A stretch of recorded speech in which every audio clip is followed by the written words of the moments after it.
Thank you. It is time now for Coffee Talk. And friends, it is the story rocking social media and all things pop culture. You see our good friends behind us. Pop superstar Taylor Swift kissing her now fiance, Kansas City Chiefs player Travis Kelce. I said fiance because, yes, they are engaged.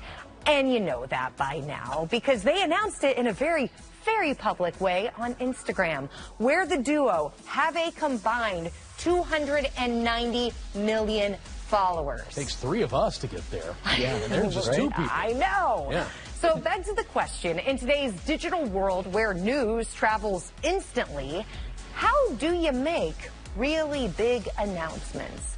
According to a compilation of news articles, here's the consensus. If you have big relationship news to share, like an engagement or even a breakup, first and foremost, guys, fill your partner in before you post. Okay.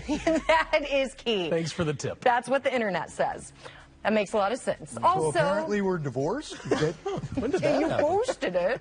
Also, family members and close friends. Please loop them in before posting online. The same people apply when it comes to sharing baby news, but also if you have older children, you should probably tell them first too before you post it on Facebook. They probably knew before you did. There's a good chance, yeah. When it comes to big job news, loop in your current employer that you're probably not going to be a current employee anymore, that you're leaving. Isn't that the beauty of making that announcement, though? Don't you get to come in the next day and just sit and wait for somebody to come over and go, what's this I hear? You're leaving. Yeah, buy that. Here's my letter. Also, let your new employer know that you do plan to start at a certain time, and also any close colleagues and mentors. Always think before you post. To me, they did it the perfect way yesterday on both their Instagram pages. It wasn't that it leaked and some TMZ posted it or anything. How much do you think they had to do with it, though? Do you think there was like a room full of people that said, are we ready? And now. Hit the button. And we were talking about that, too, because it came out right at noon Central Time, where even on the East Coast, people, what are we doing at noon? You're doing the noon show. Yeah. But everyone else is like, yeah, I'm eating lunch. Oh, my God! And that was the reaction. Exactly how it went. Yeah. I heard that people on the 3rd floor, so the Great Day space is on the 2nd floor. I heard rumors that people on the 3rd floor knew when you knew. Yes. Because there was some commotion. My lamp rattled. Yeah. There are few things that I am more proud of in my life, but this is definitely top tier. I broke the news to KMOV. I came walking out of the dressing room going, you guys, you guys, you guys! And everyone thought someone had died or there was an accident. I'm like, they're engaged! I feel so good. No, well, you know what? You don't say. Yep. All right.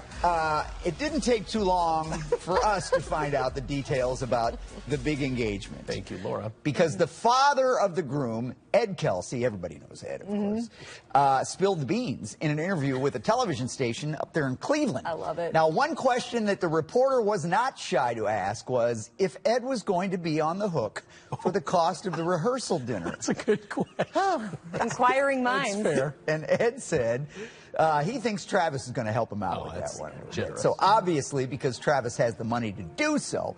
But it did have our crew talking about traditional wedding payment rolls among our Great Day group this morning.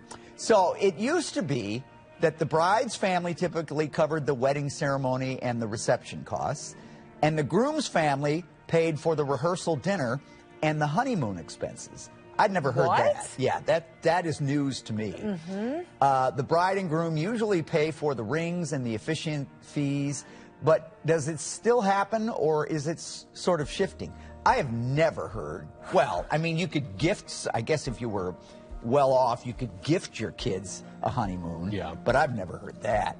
Now, when we did it, and I was told this, I assumed that I was responsible for the rehearsal, or no, for the wedding reception. But the groom's parents took care of the liquor bill, which was Really nice. big part of it. Not the Significant. biggest, but it was a big part of it. And they did the rehearsal dinner. That's amazing. But that's what somebody told me, and I was like, okay, I'm in. So you just sign here. I think especially as people are older now, when they're getting married and maybe they have established careers, jobs, things like that, the traditions are kind of going out the window. I think you're right. That dynamic has shifted a little bit, which is not surprising. I mean, there was a time relative to human history that wasn't that long ago where there were dowries and goats involved in these kinds of transactions. So it's part of the natural change. Right, and I know that there are also families right now where when the kids are getting engaged and they're getting married, they're like, I'm not going to burden my parents with paying, tens of thousands of dollars for a wedding. They're not in a position to do that right now. Right.